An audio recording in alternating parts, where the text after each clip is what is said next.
Добродојдовте во уште еден подкаст, страница МК, мирисна книга. Оваа емисија ќе мирисаме на хумор и сатира. По професија е машински инженер со исклучителна смисла за хумор и сатира. Неговиот духовен инженеринг е распространет низ целиот Балкан. Покрај дневното објавување на сатира им издадено книги и антологија од кои најпознати се 4 чекори до вистината, Музика за глуви, Ѓаволот не порекнува, антологија на македонскиот афоризам и антологија на балканскиот афоризам. Основач е на неколку едиции, како што е светска сатира, и застапена во неколку балкански и светски антологии на афоризми. 2012 година прогласен е за најдобар балкански сатиричар од страна на писателите на сатира и хумор. Добродојдовте во емисијата Мирисот на книгата, Васил Толевски. Добро ве најдов и ви благодарам што ќе имаме шанса да поразговараме со сатирата, еден книжевен род кој буквално е запоставен во нашата земја. Толку за почеток. Сатиричарите се буквално луѓе кои мора имаат повеќе нива на интелигенција, затоа што треба да го одберат зборот за да не повредат личност, туку да подлежи на сатирата ситуацијата, историскиот момент, а не личноста. Значи не може да видите еден сатиричар дека озборува. Да. Јас морам да кажам вака дека сатирата во основа мора да има критика, мора да има дух и на крајот мора да има малце ироничен хумор. Секое вметнување на промени во општеството некој ќе посака да го има тоа е само заради тоа нешто да се подобрат некои работи. Многу е тешко да си сатиричар во едно време во кое уопште никој не се интересира за нешто, а нешто има порив сатиричарот во себе си дека треба да се искажи и да биде нешто као гласот на народот. Луѓето многу не може да се упуштат во такви авантуристички потфати, затоа што сатирата со себе носи опасности многу, а тоа е едно да не бидат сватени добро неговите намери, да не се сватени неговите сатирични приказни или афоризми, да бидат на некој друг начин протолкувани, затоа што никој денеска не сака да биде критикуван, а не поготово од некој што е подоле од него. Тоа нешто ја го представувам стално како некој куче младо, кој има коска во себе си и глода, и ако некој му пристапи кон тоа куче да ја земи коската, она прво ржи. Ние во овој момент со сатирата што се занимаваме, многу малце луѓе има тука, иако стартува повторно е моје второ навраќање пред 20 години, значи влегов да се борам со луѓето од Србија, од Балканот, затоа што Србија после паѓањето на режимот на Милошевиќ стана прва светска сила во сатирата, пред тоа беше Полска, сега Србија далеку отидена. Таму сте многу популарен. Нели е малку иронично што сте повеќе популарни во Србија отколку кај нас? Одма ќе ви кажам, значи кога почнав да работам, ја не бев така неискусен, бев уредник на студентски збор на КИКС, остен редовен соработник и не сите весници и Југославија тогаш бев соработник и ми беше задоволство некоја да си ги одмериме силите, знаењата, да си ги одмериме нашите квалитети со врвни автори. Ја и како тренер никош не сум сакал да игра со многу послаби екипи, па да си замислуваме еве кои сме ние. Така да во Србија многу брзо бев прифатен и поготово овие задњава година сега сум малце послободен. Како технички директор на СП Скопје имав многу врски, сега сум послободен и многу сум позадоволен од српската сатира како ме прифатија. Така да никош не се случило за овој краток период тоа, мои 5 афоризми во политика беа прогласени за афоризми на неделата, а лани минатата година афоризам на годината беше прогласен на македонец, мој афоризам. Така да има разлика меѓу земјите од бившиот југословенски режим, кој како работи. Во Србија имаме огромна слобода да пишуваме и сме прифатени многу добро. Во Македонија тука немаме каде да пласираме. Јас почнав една активност пред 10 години, дури да ги замолувам весниците што беа у тоа време да не ги споминјам, бесплатно да испремам по една задња страна хумор, сатира. Не бев прифатен воопшто. Дури не гратис? Не, гратис све, не бев прифатен од никого. Во меѓувреме водев еден мој весник македонски Остен, балкански беше тој, после тоа Остен, кај Мице Мкуловски, што ја држи сега брендот Остен, заедно со Дарко Марковиќ, он беше главен уредник, Миро Георгиевски беше за карикатура, и ја бев за текст одговорен, и тоа брзо сгасна. Сега ова што го правиме со господинот Јордан Ѓорчев, тој е ректор на Славјанскиот универзитет, правиме еден вестник Балканиум, за да пробаме како ќе бидат ситуациите, го направивме пилот бројот и им го разделив одма на сите автори низ Балканот, неверојатен интерес имам од сите.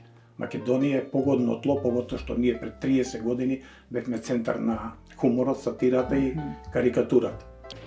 Сметате ли дека државата наша, веќе кажавте како да немаме смисла за хумор, меѓутоа дека е навистина реална конкуренција за хумор и сатира? Толку работи ни се случуваат во нашето секојдневие да не можеме да поверуваме дека не е нешто иронично, сатирично или на некој начин во комична смисла изразено. Па се вака да кажам обратно. Ние од државата се храниме сатиричарите, од сите елементи државата, од врвот до долниот човек што е во администрацијата, и успат ги делкаме и обичниот народ, нивните карактерни особини и све она што се случува околу нив. Од друга страна, ако државата стане идеална, ние немаме што да работиме. Немаме што. Ама као сатиричар, ја и тоа на моите колеги им кажувам, немојте да се сафаќате кога пишувате сатирична приказна или кој афоризам со бес, со горчина во себе си да се има.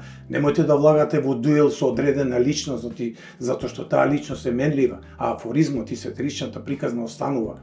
Јас пласирам некогаш стари афоризми пред 10 години, истата ситуација како што сега. Значи сатирата мора да живее со векови. Како поминуваат сатиричарите, нека се навратат по старите читатели да видат каква судбина имал Радој Домановиќ, кој има напишано водачот Данга, сите тие елементи, нека видат Раско Закич, како му биле забранувани книгите, па и тука кај нас имаат проблеми наши автори. Тоа е сатирата, некојаш и некој ќе ти се контрира од таа страна. Жално е што порано во сите држави на литературата се внимаваше многу.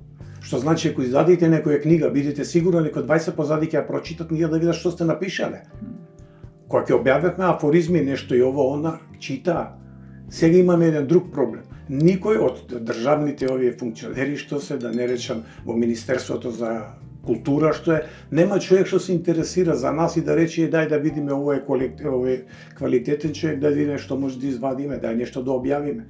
Све е отидено на една ситуација каде што квалитетот заостанал, а партиските сили избија во прмпла. И тоа е најлошото што се случува. За нас, сатиричарите, тоа е добро. Уште полошо е што говорот на омраза и она популарно наречено хейтање по Facebook профилите на интернет мрежите можеме ги забележиме. Навистина им треба доза на интелектуално просветлување да се оди во насока на хумор, сатира и иронија. Оно што го кажав кога ве представи дека само интелигентен човек ќе најде одреден збор и израз, јазична единица со која што нема да повреди ниту една личност, туку ќе ја критикува ситуацијата. Сметате ли дека Слободно. Сметате ли дека треба некоја школа? Значи буквално да се школуваат младите во која насока да им оди хуморот. Веќе изгубивме смислата за хумор. Кај нас хуморот се смета дека треба да биде пежоративен, да деградираме некого, да потценуваме, да омаловажуваме за да бидеме посилни и горе. Барем тоа е видливо по порталите. И кај младите луѓе се препознава. Македонецот заборави да се смее веќе, тоа го имав и во време на колумна напишано. Се работи за тоа што кај нас квалитетите си го изгубија својот ранг. Значи квалитетот е во втор план изврвен.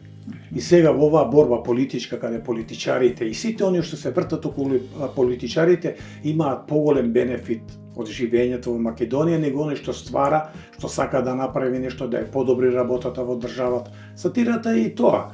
Да некој го освести, да го босни, затоа што хуморот е да ве насмее, а сатирата е да ве исмее. Дали преку хипербола, алегорија, вие ги знаете подобро тие работи, да се искористат сите елементи, да се долови во со минимален број на зборови да се долови суштината. Едно тоа што го рековте сте во право, сатира не може да пишува кој било. Сатира не може ниту да чита. Зошто?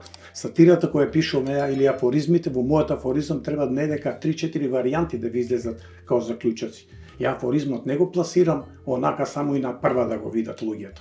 Тоа е затоа што уште од давнина Јувенал кога пишал морал да се крие од системите, луѓето од државните апарати морал да се крие. Јувенал никој не го знае. Како ги крчкате? Колку време подготвувате една, да речеме, еден афоризам? Кај вас, како никнуваат? Тоа сега да ви кажам, че школа за сатира не може да има. Добро е во вашите учебници по македонски јазик да се стави да влези сатирата као порано што ги имаше Радој Домановиќ, Бранислав Нушич го изучувавме. И добро е сега некој да влезе, да можат новите генерации да почнат нешто да читаат, па да се заинтересираат. Во прво време можеби некој само ради оценка ќе го прочита мојот текст или некоја моја сатирична приказна. А бидете сигурни како с 3 години тој веќе се ишколувал. Он знае веќе што е. Кај нас младите луѓе немаат ништо, ги задојуваат со злоба, со омраза, тоа е све од завист. Затоа што некој што се пикнал во скутот на некоја политичка партија, го кажувам отворено, веројатно не ви смета тоа, значи што е седнат во скутот на некоја политичка партија, тој не го интересира ни да се образува, ни да чита. Затоа велиме, гениален треба човеков да биде комплетен со сите работи. Ја морам да ја познавам и политичката сцена каква е. Морам да познавам маките на народот што е. Не можам затворен ја од дома да пишувам. Јас сум по цел ден по тезгите во Ѓорче, се движам, тренер сум бил по ракомет, сум работел све и свашта, дури сум работел физички работи кога моите не можеле да одвојат за мене за некои дополнителни трудови. Така да мислам дека и не е лоша идејата да некој размисли во новите учебници што ги има, да се класифицираат. Оти мене ми е тешко кога гледам битки водат што во учебниците става цар Самуил, дали е наш, дали е бугарски, а никој да не се интересира, пример, ајде да видиме што се случува во сатирата, кој е буквално лакмус. Добар државник, ја стално го пишувам тоа одамна. Тој треба да чита сатира, читајќи сатира ја веднаш ќе знам што ми се случува мене надвор. Рековте никој не ретко кој може да пишува, меѓутоа исто поретко кој ја разбира сатирата и смислата за хумор. Па затоа што сатирата ја пишуваме ние во обланди, го викаат тоа. Ние сатирата пишуваме во завиткана форма. Некој ако сака да земи да ја чита сатирата, тој ќе треба да замисли. Некогаш и од 2 пати некој афоризам да го прочитате, имате проблем да разберете што сакаше писателот да каже. Даниел Дефо, 1600 и некоја беше он роден, 1730 почина. Никој не знаат у Македонија дека он беше сатиричар. Ради тоа што он пишуваше во обланди, беше многу интересен, кога критикуваше не го знаеш. Што му се случи него, што им препорачувам и на другите сатиричари. Не кажувајте што сте сакале да напишете. Оно Кафанико почнал да кажува, што сакал да каже со ова, со на него го апсија. Го ставија на стубот на страмот. Во секој село ставале, ќе го врзеле него и го плюкале, ги мавале со камења. Него народот не. Венци, свекиња му става, све издржал 3 дена. После тоа имаше притисоци од власта и он отиде, му дадоа земјиште, му дадоа пари некој, буквално го направија да шета низ градовите, само да не се занимава со сатир. И Даниел Дефо со Робинзон Крусо и Джонатан Свифт со Гуливеровите патувања се буквално времето на класицизмот и просветителството. Луѓе кои зад скриено ја критикуваат власта. Се дека било тоа така. Оно што го кажате во почетокот, не постои совршена власт и буквално таа е основната тезга за да можат нели интелектуалците да се изразат на било кој начин. Да, ма власта мора да го свати она преска што кажа. Дека има и луѓе во одредени области. Власта што прави сега? Прави една, не ова власт, сите власти до сега. Прават еден круг околу себе и тие се вртат министерски места, наеднаш од министер на култура, министер на образование, министер, таков човек нема. А никој не ги собрал оние луѓе што се занимаваат со таа проблематика. Еда со министер на култура, одма ќе ги повикам тројца, четворица, карикатури, сега направиме еден муавец, одно кафе да се напием. Да видим што му треба на овој народ. На овој народ не му треба она црнило што е. Секогаш телевизиските програми почнуваат или со бомби, со убиства, со расправи, со тие работи. Ви министерката за култура кажа дека не треба, исто јас не ја познам, меѓутоа изјавата не дека треба нешто повесело, подуховито на македонскиот народ, доста веќе нели со историјата и со минатото и нели беше разбрана жестоко, сметајќи нели алудирајќи на нашата скокотлива тема во последно време за историјата, она што сите не засега, па некогаш и тие идеи треба повнимателно се пласираат во јавноста, затоа што станавме многу чувствителни како да изгубивме на национални во смислата за хумор, затоа што ни се случуваат трагични работи кои навистина оставаат траг и во нашиот сентимент. Што би издвоиле од вашата последна, најдоброто од Толевски, The Best of Толевски, со 40 годишен стаж на сатира, како еве за крај на овој подкаст Мирисот на книгата? Може да издвоите нешто? Јас сум интересен за разлика од сите сатиричари, моите афоризми не ги памтам. Кога ќе видам, некој ми се дури ми јавуваат, твојот афоризам ти го земале ово. Така можете уште на почетокот да прочитате 2-3. Ова е она што го имав ја, но јас пишувам многу и немав некоја. Како пишувате, тоа е прашав. Дневно пишувате, дневно неколку, како ви оди? По 20 на секој, 20, значи нема ден ја да не пишувам, затоа што јас сум таков склопен, комплициран Ја не можам нешто ако видам, слушам, не можам да го искоментирам. Значи спонтано го пишувате. Спонтано. Втора работа ја многу читам. Не можете да пишувате. Ги запишувате на телефон, ги запишувате на липче? Вака на липченце Да. си пишувам некојаш дома на компјутер, ама сите што створат, што работат, мора да видат што работат и нивните колеги. Не ради тоа да ми се јави плагијат некој, па ја да видам дали некој ме плагирал, него едноставно да видам у која насока идат, ми отвараат нови видици. Јас пишувам спонтано секогаш. Така е. И само да продолжите, еве за крај ќе прочитам две. Имаме повеќе краци отколку научници. Тоа е доказ дека краците учат побрзо од научниците. И уште еден, тоа што ни е зинат задникот е добар предуслов за влез на странскиот капитал. Овие беа моменти за хумор и сатира со почитуваниот Васил Толевски. Останете понатаму страница МК да мирисаме заедно на книги.